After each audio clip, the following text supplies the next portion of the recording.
Good morning, mga kasosyo. You are watching Karl Marx in Rural Sociology. Talk to know about who is Karl Marx and his connection to rural sociology. I am Kimberly A. Lintawahan. And I am Abigail Kate Avila. Heart Angel Oliveros. But before we start, we have here mga kasosyo who can share their experiences and ideas. Please welcome our guest. I am Benny Torres. I am Jerry Manulad. I am Abigail Fernandez. And also, I am Miriam Delapo. So, let's start! Karl Marx was a German philosopher, a political theorist, economist, journalist, and revolutionary socialist. He was a thinker who studied how society works and how money and power is shared. So he said that our society has two main groups, which are bourgeoisie and proletariat. Bourgeoisie is all about rich people, which means it's all about people who own land and businesses. On the other hand, proletariat are the people who are poor. They are the people who work harder for their financial. And in connection to our rural sociology, Ms. Hart and Ms. Kimberly will give some clarification about this. So, hello everyone. So, Marx believed that society is a battle between the rich bourgeoisie and the poor or proletariat. In the rural areas, you can see this conflict between the large agribusinesses, landowners, and small farmers or migrant farm workers who have no land of their own. I agree with Hart. Also, Marx believed that history is driven by the changes in how we produce things. In rural areas, this means that looking at on how we went to a system where poor people work on the landlord's land to where the land is community or bought or sold. And farmers is essentially the business owners, or they are hired as a laborer on the land. And this shift totally changes social relationship to a rural areas. Yes, that's right, Ms. Kimberly. So let's welcome Mr. Jerry and Ms. Bia. What is your thoughts about this? Can you give an example? I just observed kaning mga farm dili sa atong lugar, especially mga small farm is nagapektuhan sa kaning ipasulod ng mga big companies sa atong lugar, which is na sila ginagamit na device for chemicals para limulan, and nagapektuhan ang mga small farmers kay wala ulan. So my parents are farmers, including my brother. My brother is kanang kuan siya karon agriculture in course. So my brother is kanang currently studying agriculture in PBCC. So we as a family of farmers, we have a lot of crops like cassava, rice, and corns. And kanang we observe that capitalists or kaning mga is what we call sa atong lugar nga comprador ba nga they are buying our crops into lowest price. For example, last month we harvest our cassava and the price is kanang super lowest dili sa like super lowest. So ang last month ang presyo sa cassava is nara sa 8 or 8 pesos.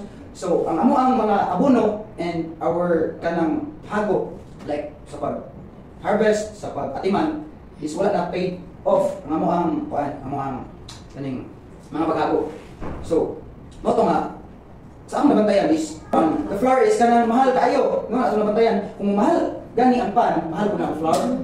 So mo na nabantayan ang mga capitalist, ginapalit niya ito lowest price sa mga farmers from us. And ginabaligya nila atong ma-observe sa market nga perting mahala na sa flour o mga other stuff nga naikalabutan sa paghimo nga gikan sa product sa cassava or sa corn or sa rice. Ginapalit sa into 17 pesos, then sa atong makita sa market 50 pataas. So wala sa katunga, wala nakatunga ang price sa pagpalit dayon sa price sa pagbaligya sa mga capitalist. So muna ako magantayan as a farmer. Thank you, Mr. Jerry Manholad and Ms. Bea Torres. Thank you for your experiences and ideas. Now, let's sum up this with, please welcome our Ms. Miriam Delapo and Ms. Abigail Fernandez for sharing about this topic.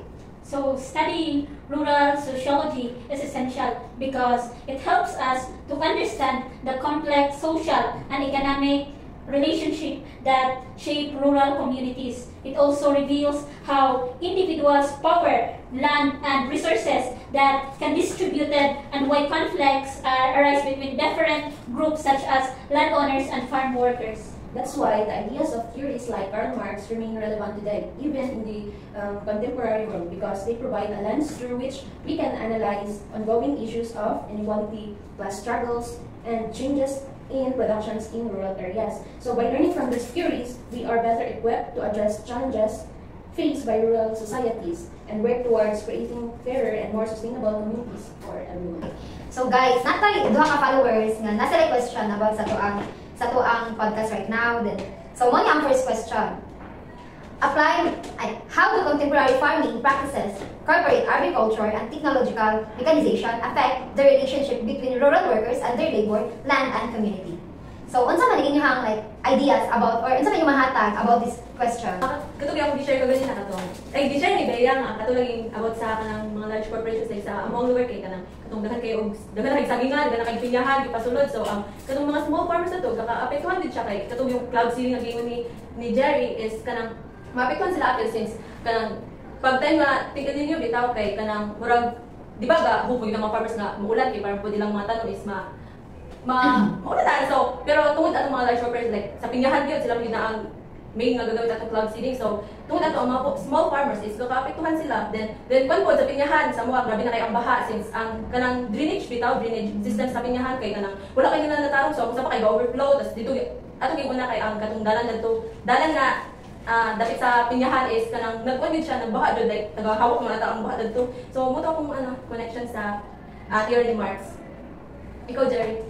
So, kanang ang madungol kuan kanang ang mama ay kami sa unang family is namin kanang dako kayo nga gitamnan mga thousands 1700 sa ata mga kuan kapunuan sa talong nga nagtanong dito.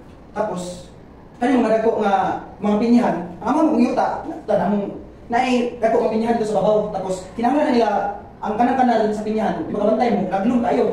So, para dili ito mabahaan itong ilang pinya. So, ang baha nagikan sa bukid, dili na mo agi sa ilang pinya, itong nagko tayo mga kanal. So, ang talungan sa una is nasa ubos.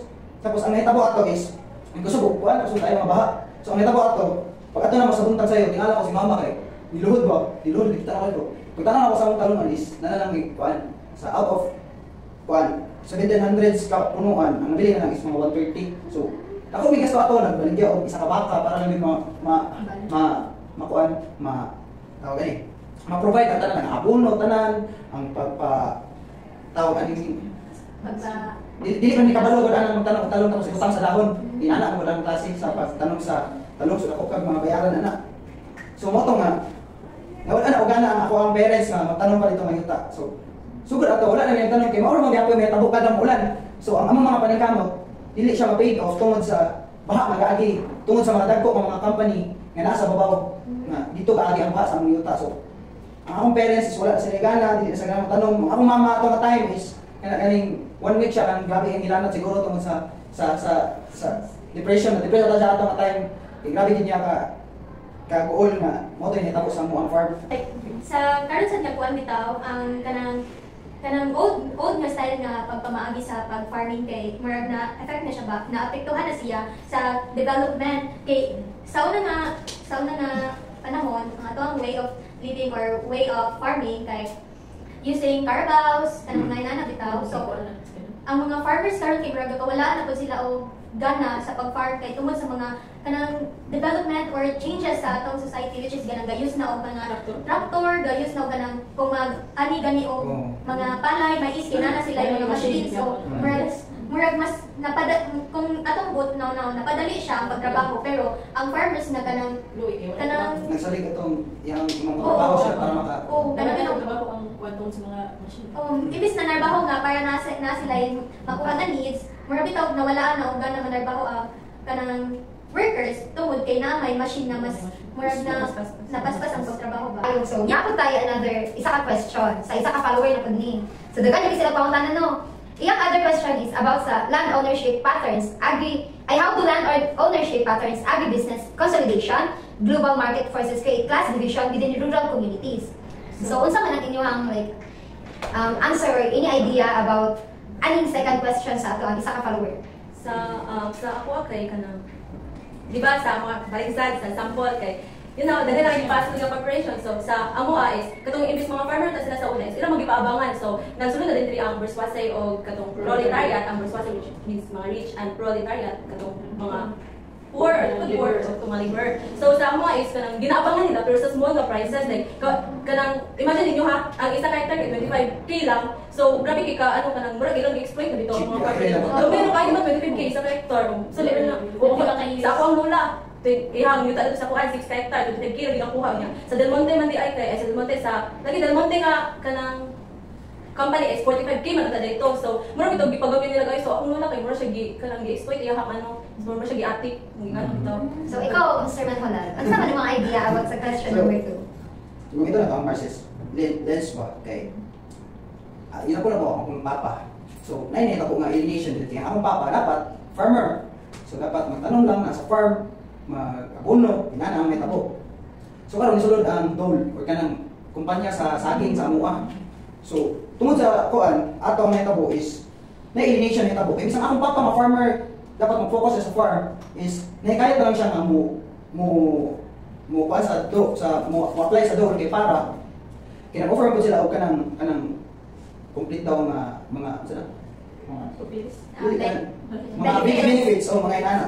So, nababuna ang papa sa inana, so gusto siya mag-try og inana ba. So, na-alienation netabo. Kaya isang akong papa nga farmer, nanabaho na naman siya sa dole. So, moto siya ako ang kanang pagtanaw sa kuan ba nga. Imbis ang mga tao, halos tanang tao sa mga tanang siguro kada family sa tao sa amua is mga trabahante na sa dole. Siguro mga iyon ko mga 75% ang mga tao dito nagtrabaho sa dole dito. Farmers, karon na workers.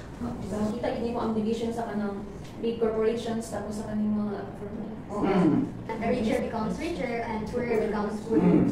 Ang low-wage ani no kay if ato siya parang kay ang low-wage kay ang farm, diba mga farmer. Small farmers. Okay siguro punto katong dagko na kayo ang inahang kuan. Pero pag kanang ginagmay ray mo ha, low-wage kay ka. Imo ang profit ug income wala jud nimo nabawi. Then dapat gito na singa maglinding pa jud. So samot na lang ang dagan na kay mga liabilities nga pangatimanon. Mo nang ingon nila nga imbes na ang mga farmer unta ang muangan sa live sila na hinuon ang gakapoor kay sumutan ang mga kuan uban diba. Kasi nakulang din sa support sa government sa amua like for example sa amua karon pagkaan nig similya tapos pag tuan ako pila ka manurok. Ayaw pag i-expose. Expose na ikaw na nga. Hindi mo tarong mo kuan. So government is ano mo kung Marxist man ang ikuan nito Marxist lang so matawag na to critic na to ang government mga kulang gid ilang support sa mga small farmers. So thank you kayo sa inyong pag-share of experience ninyo ug inyong mga ideas. So natubag din nato tanan questions sa tanggal ka follower. So bye. Bye.